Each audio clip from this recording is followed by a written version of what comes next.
Entonces, so people know me for to be very technical, but this year I want to make it a little bit different, you know. We lost someone, we lost David Jones. Hey, come on. Ok, pero Jorge, esta pinche cosa no funciona, amigo. Tengo que apuntar en dirección o algo. O... Disculpe, ¿eh? Bon, ok. So, entonces, perdimos David Jones. Entonces, para mí fue la plática la más interesante. Oh, sorry. So it was the talk, the more interesting. For me, it was very interesting, and this guy has left. So I want to do something not same as him, but a little bit similar. There was a lot of humor, but still the science was there. So I want to try to do something similar tonight. So David Jones, just to memory of him, you know. So he's the guy behind the discovery of the Philos and switchback. David was a straight shooter. He was offering his services like a mercenary to investigate complex space. He was a pioneer in many unexplored area. So yeah, and always we know him for his knowledge for caldera. So we're gonna miss him. He was a good field geologist. So this is it. So definitely, Doug would be the good, David would be the bad, and I'll be the ugly because I'm ugly, you know. Nothing I can do about it. Okay, so this talk, I'm gonna cut it in two. So because I'm gonna do it at a PDAC also. So today I'm gonna be like faster because I want to touch a very ugly subject in Sonora, and it's the orogenic gold deposit. So I hope you guys gonna pay attention to that. And stop to use that freaking map with the orogenic belt. Like, what the hell is that? Okay, so the co-author is Greg Eriniu. So it's a guy I'm working with in Canada. We have a lab. We're doing ore characterization. So we really figured out about the gold. And he asked me to do that presentation. So this is why I'm... I don't know, it's just like, I think it's important. We're touching, by doing this type of study, you have a better idea of your ore deposit and also your ore chutes. So you're drilling at the right spot from the beginning. So yeah, so it's called GTP, it's called GTP research, okay? Okay, so why this presentation? Because there's a lot of course, there are a lot of successful companies, but there's a lot of failure, and most of it is due to the wrong interpretation of the geology. So it's really important to have a good interpretation of that, and this is only possible with very experimental geologists, you know. So this is why I pay attention to my elders, you know, like Jeffrey Lindquist, David Jones. I'm paying attention to these guys because they really know what they're talking about. So. And also this year, I was part of the Canadian Council for the Professional Geologists because we're going to reform the 43101. And there's things where there's nothing we can do about it, but there's things that we can do. So I'm going to talk a little bit about it. So today at the program, I have two things. So I have the good, the bad, and the ugly for the gold, the mining. And also, there's the orogenic gold deposit. I want to touch that. I don't say they don't exist. I just say that there's more science to put to it to very point out the important things about it. Okay, so critical points. So that's Craig. You want me to talk about that? And I don't care. I don't want to. I want to go straight to the point. Okay, so at the council of the 43101, so there's something that I said, and it really hits the engineer and everyone. So I said, you know, because when we look at a deposit, you know, who says, okay, how much million ounce I have there, you know, so tonnage, grade, and if you're worried, you know, you're going to use also the recoveries, so you can predict how much million ounce you're going to have there. But think about it. Tell me a gold deposit that has homogeneous grade in it. It's impossible, and because there's multiple events. So it's very complex. It's heterogeneous grade. So we're gonna mine mineralized domain, not the entire deposit. So we have to be careful with that, and to really define our mineralized domain when it comes to gold deposit. So gold deposit. So gold deposits. They are hydrothermal. The deposit, most of them, if you think about it. And it's always standing above magma, you know. So convection cells are really important. Okay, so gold deposit type. So let's go on, because why structural geology is important in gold deposit? Because of the hydrothermalisms, and that's going to be controlled by the structural geology. So epithermal, structural geology. CRD is going to be the lithologies and the faults. So once again, alkaline porphyry, same thing. At the end, you're going to have, it's going to be controlled by the fracturation, because a porphyry deposit is veinlets. It's really important to remember. So veinlets is come by fracturing, and this is what you feel. Hey, why are you leaving? Come on. Yeah, you should stay for the orogenic so you don't use it again, seriously. Because if you don't, you will you'll use it again and I will laugh at you again. But it's okay, you can go. It's okay, you can talk to your wife. Okay, say hi. Say hi to her. Okay, thank you, buddy. What's his name? What's this guy? Huh? I'm very ugly. I'm so ugly that he left. Okay, so IOCG. So same thing, it's there's structural geology is very important. Intrusive gold deposit, same thing. So carbon, so it's always the same story. We have hydrothermalism. And also, I'm going to touch, you see, I'm Canadian, so orogenic gold deposit. I was born on a orogenic gold vein, you know. So for me, there's real, there's false orogenic gold deposit. They're both made by the metamorphism, but there's a difference between them. So the first one is the typical one that is really a real one. So it starts, you know, it's the product of metamorphic fluid coming to a shear, and it's reaching the green facies, and it precipitates there. But the other ones, it's so funny because there's so much in the Abitibi belt. So they are old deposits. Like a good example is La Ronde. So you deform that, and you can extract the gold, and it goes in specific structure. So that's not a really gold. It's not a real one. It was something else that was deformed. Okay, so skarn, sometimes there's garn, there's a gold, and Sedex, same thing. And placer, it's erosion, so it's something else. Okay, so gold behavior. So see, all the time we have a magma. There's always magma involved all the time. Even in VMS, there's magma, so that's a stock work. So it's hydrothermal. So, and when you have hydrothermalism, you have pulse, so you have different moment of mineralization. So this is why paragenesis is really important. So this is why I was killing myself to say to them, you know, we have to do a preliminary paragenesis. That's going to help a lot for the next work, and also even when we go to the feasibility, you know, this way the metallurgy is not lost, you know, so they have an idea that they have different minerals event, and they have to pay attention to that because the gold is going to be expressed in different way in these events. So analogy. So that's something I want to share. Hope you can take a picture. Come on, that's a good one. So geochemistry. Geochemistry is like, I want to make an analogy. So it's like the alphabets. There's nothing smaller than that, you know. So it's the end. So after that, so you can take elements together, and you can make words, and every mineral as a story, has some conditions it forms. So I'm trying to specialize myself in mineralogy, because this way I can predict how the fluid precipitate and at what temperature. It's the same thing is similar to fluid inclusion. This is why I work to work with that, so that we can make correlation to validate hypothesis. And the same thing, you're going to put all these words together, and you're going to do a paragenesis. It's like the sentences. And after you're putting all these events, and you can talk about metallogeny. So it's what happened.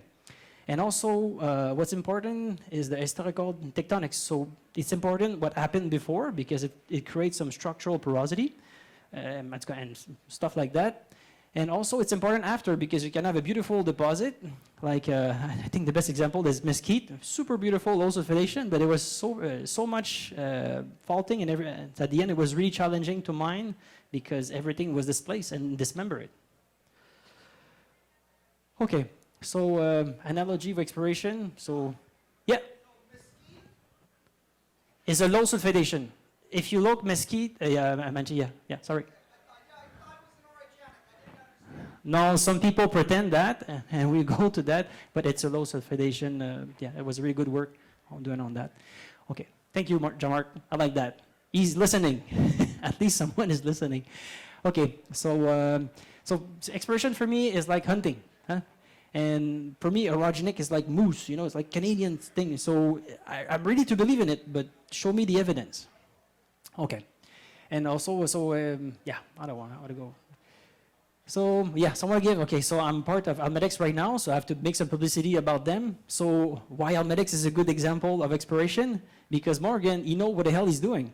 So, okay, right now the project Ixtaca is in problem because there's some problem of politics, but if we're looking at is the way he explored, so he found an alteration zone, he did proper mapping, he identified center zone, he studied the veins, fluid inclusion, he put this first drill hole, and boom, he have, like from the beginning, the first drill hole, he have very good intersect.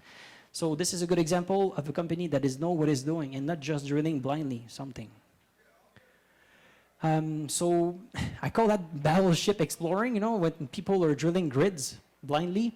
So we are in Mexico, and most of the deposits are epithermal, so you cannot do that. It's dangerous. So you better just find the R shoot, drill them, and make sure you are in the zone.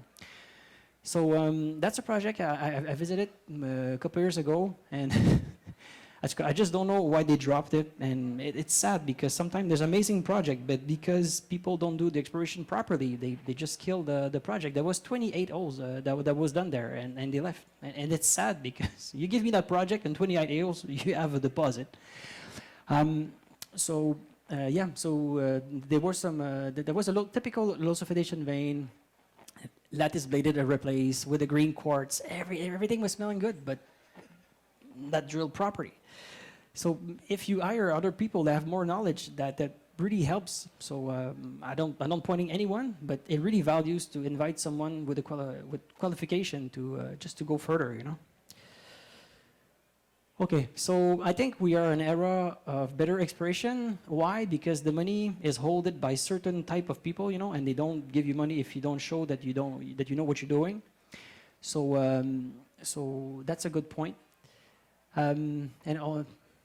And also, we can see that some groups are more successful than others, and that's the one that from the beginning that gives the effort to understand their system and not just not just do blind drilling. So the MILLENNIUM. So yeah. So I have to put this slide because I was invited to go to a formation with GIS and all that thing, and at one point I had to stand up and ask the guy, and I says, if I put a leprechaun and, you know, the database, and, you know, and there's a rainbow and there's some clovers, you know, so he's gonna make a relation with that, you know, because if you put some garbage in your exploration, you're gonna head up with really bad idea. So this is it. So it's just a funny thing, just to at one point, you know, if people don't verify the knowledge, we can end up drilling very bad targets based on false geology, false idea. Yeah, so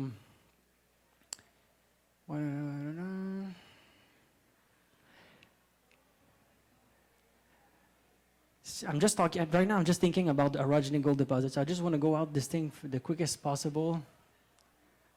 Oh yeah, okay. So that's another thing. Okay, so when you do resource calculation, people don't think about that. You know, it's just the level of precision. It's so weak. It's so minimum. Just think about it. Okay, so just the tonnage, the level of confidence. So the spacing between the drilling is 25, 50, 100. It's a grid, you know. And the core is just like 2 to 8 centimeters, you know. So that's just 5 centimeters average. So if you do that calculation, you know, you just put the core and the space between together, it's just like 0.4 to just 0.1% of the volume that is like confidence, you know, that you have something real to rely on. Of course, if you have good geologists, you can extrapolate and everything. But the reality is we have like a physical knowledge of 0.1% of the volume. And the grade is the same thing. You know, we send it for the rock sample. Say we send in the samples of 3 to 5 kilogram, and same thing for core sample a bit bigger. And the fire assay, we're just using 30 gram or 50 gram. You know, so that's just like if you divide it on the weight, you know, it's just like 1.2 6% of precision, you know, and you're doing your resource calculation, so there's a lot of variability. It's really risky. So we pretend we understand, but I don't know. So, and also there's something, because I work in that way, I'm trying to control the nugget effect. It's really difficult to figure it out and to reduce that risk. And this is why so many companies in gold fails in resource calculation, because they don't, they do it, they're trying to fix it with the geostatistics, but it's not enough. So just to show an example of nugget effect, so you have there's like, for me, two ways. There's many more ways, but there's two principles way you can have it. So when you, at the beginning of the fracture, when the fluids start to circulate into the structure, so at the beginning, the fluids are very hot, so the gold have tendency to be smaller. And the thing's gonna go up, and your gold have tendency to, there's more transport, there's more chance to particles to get together, the colloidal ones, and to form bigger particles. And same thing, the more your system is gonna evolve, there's different mineralized pulse. I separate them to show that they reduce in size. So also the same thing, they have less heat, so so the particles have tendency to be bigger with time. There's many studies that I saw this phenomenon. So at the beginning, at the beginning of the fluid, when it gets in place and to react and to precipitate, so you're gonna see sulfides or whatever, telluride, whatever. So there's more tendency to have inclusions in the minerals. And the more you get a little bit distal, so yes, you still have it, but the particles are bigger, and also sometimes you can find it at the border, juxtaposed to the sulfides. And when you're more distal, or the latest events, so your gold is coarser and it's separate from the minerals, and also the minerals are more automorph, they're more well developed. Okay. So when we talk, it's really important to think about it. When we have gold, just remember that it's heterogeneous. So it's not that if you have this grade there, it's going to be everywhere like that. And that's something that we have to share with the mine owners, because sometimes they want a ridiculous price because they have 10 grams there, but it's not representative. It's just a pocket just there. So yeah, so the first heterogeneity that we have is the original heterogeneity of the generation of the mineralization. But after you have all the post minerals events that can also create some heterogeneity in the gold. So the first one, let's go. If you have strong alteration, you can remobilize part of the gold. If you have brittle the deformation, you can create displacement and everything. And if you're in Canada, so there's more damage to the rock, so you can even have ductile. So you can create a lot of heterogeneity in the ore. Okay, so just want to talk about some enemies of the gold. So there's some minerals that are really refractory. One of the craziest one is l'olingite. So we have a mine in Canada. It's called Eleonore. So there's a big problem because of that ore. That's when gold is encapsulated in the minerals, it's almost impossible to extract it. Very complicated, very expensive. And same thing. When you have colloidal quartz, when you have a colloidal gold in quartz, that happens a lot in the epithermal deposits. So that's the part, and the only way to recuperate that is to melt it. So it's very expensive. Okay, so now that you know all this information, how you're going to do a valid resource calculation, that's a lot of pressure. I don't want to go there. So just call Craig, my friend. He's going to help you to help to fix the representative, the more quality, more representative lays for your resource calculation. And also, there's someone that make a good talk today, and that's something that we remember. But I just want to say it like it's not the right thematics, but I really have to say it, and it's important, you know. So if you want to be successful in exploration, you need a good manager. A good manager is going to be able to recognize the qualified people. And that's really important. If you don't have that, you're going to fail. So, and same thing, you need very good geologists to know what they're talking about, and you need a good GIS person that's create some beautiful and representative and has a good communication with geologists to create something real. And also, from the beginning, you need someone for the community, because or else it can finish pretty bad, and you lose your investment. So same thing if you have, there's other pillar for mining, so you need good environmental engineer, also you need good mining engineer, but I don't want to go there, that's something just to remember. I think I'm going to switch presentation because I want to touch that subject, and before losing you guys, so I was supposed to talk about the good, the bad, and the ugly, but it's okay. Yeah, la otra, por favor. Orogenic gold deposit, yay! So I did my thesis in Sonora in 2012 because I know the market would go down. So I said I'm just going to do a master, but I'm obsessive, so I try to make it a PhD. But the company have a lack of money, so I didn't have time. I didn't have the money to do the fluid inclusion and the datation, so it stays as a freaking master. So that's really hard on me. So that's part 2. So I did a presentation in 2019 about that subject. So that's something complementary and more chainsaw. Okay. So as you can see on the picture, that's the fabric of the detachment fault, and that's some veinlet that cross-cut the fabric of the detachment fault. So it's post-detachment fault. But this is Cumeral, this is where I study. I don't say that they're all like that, but where I study was like that. But the thing is, sometimes I'm looking at other rocks and I see a lot of similarities of where I study. So that was the talk in 2019. It's available on ResearchGate. Oh, John Cohen. I like this guy. Australian. So this guy is a specialist on structural geology, and he do some the representation of model. He's very strong. More than 600 projects that he made. So someone good if you have a complicated deposit, that's someone I really recommend. And I like this guy because he's controversial.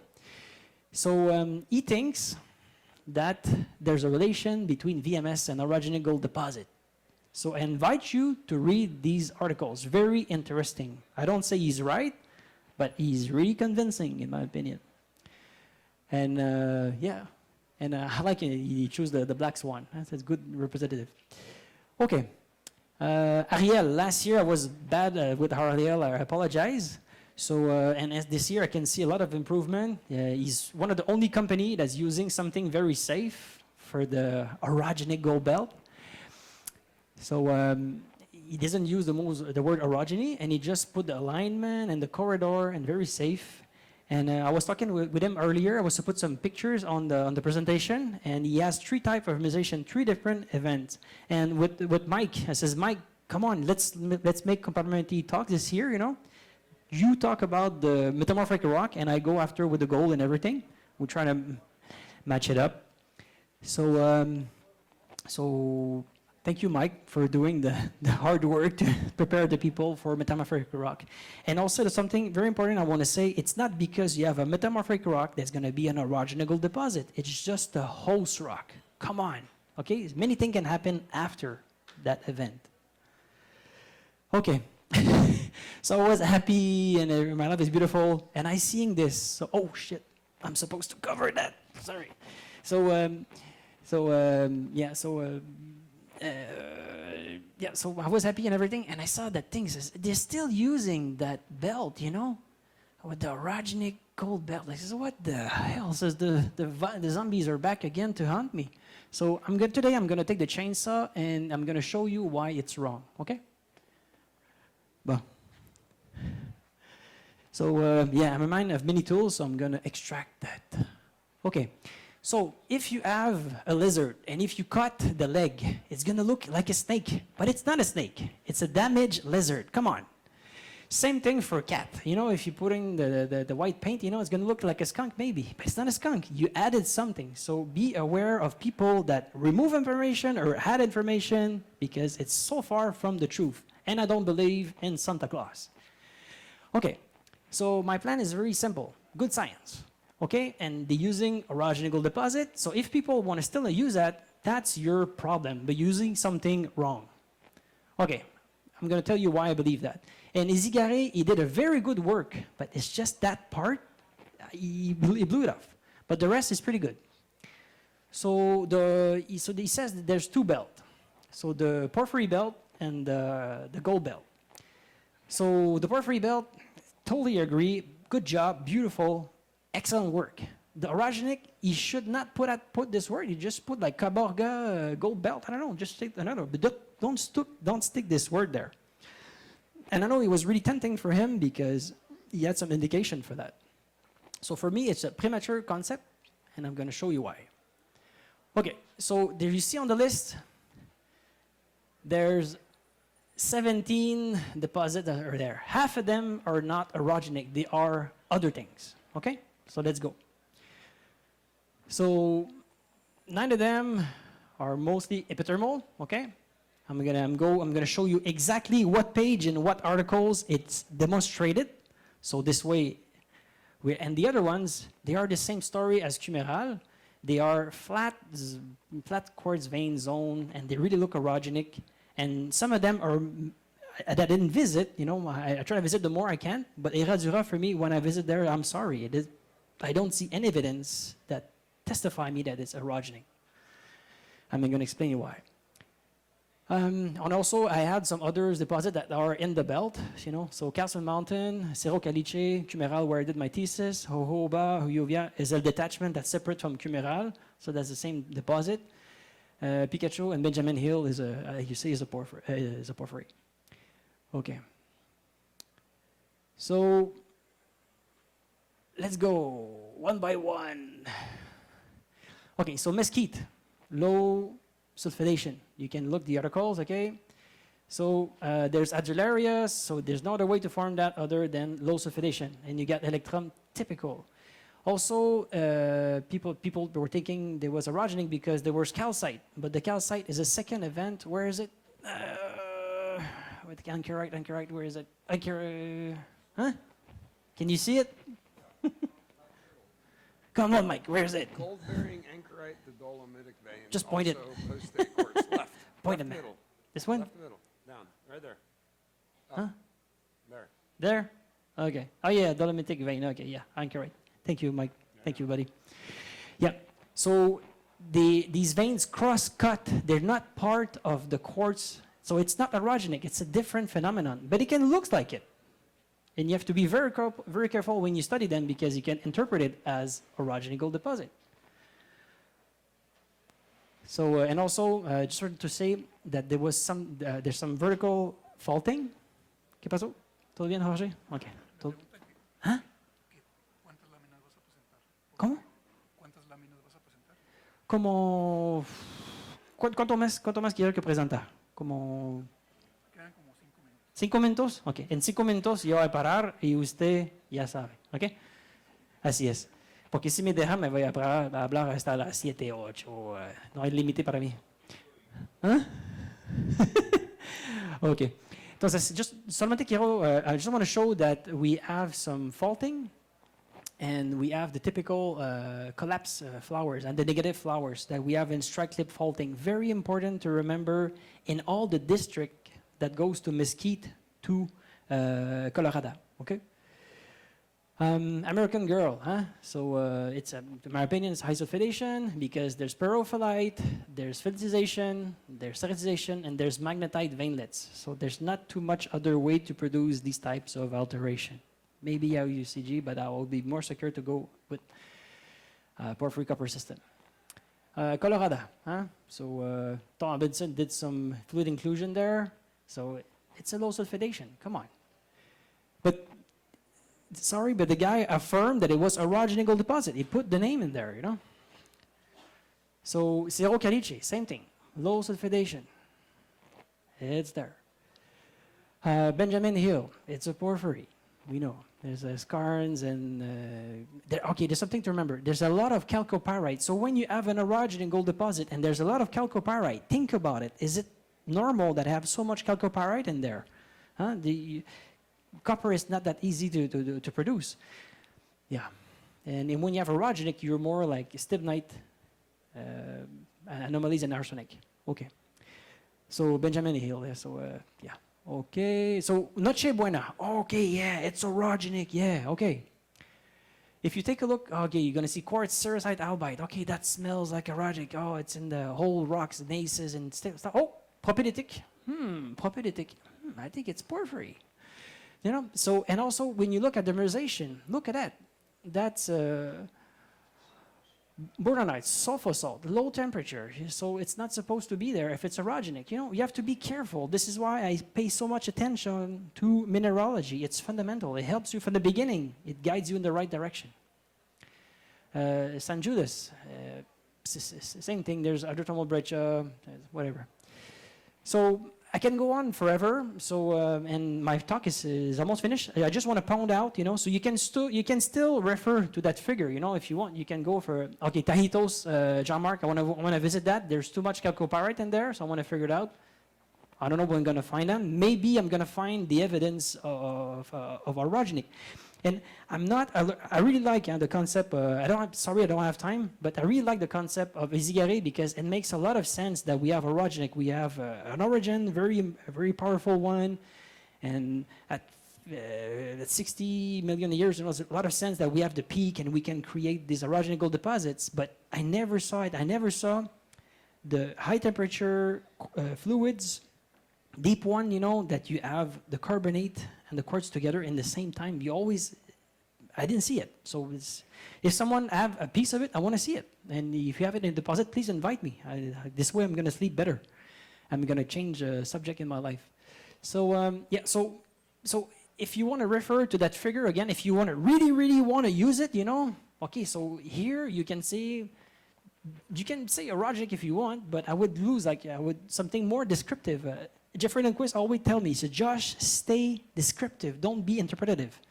So there you have flat quartz vein. You can say pseudo-orogenic if you want, you know. So this way it's safer and it's not wrong. So I can continue like forever. So I'm going to do another talk with more science with the basin, pull-apart basin with Mike, and I hope it's going to convince you. I think, yeah, I'm going to just go pretty quick because if you work a lot, the more you see deposit in your life, the more you're able to figure out what it is, you know, because it's like cheating a bit. So yeah, so when I was in Cumeral, you know, the fluids were following the foliation of the detachment. You know, that's really important. It shows that it's after. And I want to just point out these veins. Somebody knows what this is. It took me years to figure it out. The quartz vein with white mica, coarse white mica and pyrite at the border that can give 0.5 to 20 grams per ton. What is that type? What type of deposit it is? Someone knows? Jean-Marc. Hey, how you doing? So, with all my years of research, okay, I think they are part of a porphyry, but weird porphyries. Porphyries that don't have the characteristic that we have usually. I see that, they said that in BC we have that. When I'm working right now in Nevada with the Almadex, I have the same type of vein. So a quartz vein that's very coarse biotite rich, muscovite rich with pyrite. It looks like an expression of fetization, but the difference is there's gold related to it. So I think it's something new. Sorry to be too much innovative. So I'm going to be more prepared next time with more science and everything, but just to prepare my next talk. Next year, second year, I don't know. I'm so busy, I don't have time to write, so I can only do presentation like that to share the information.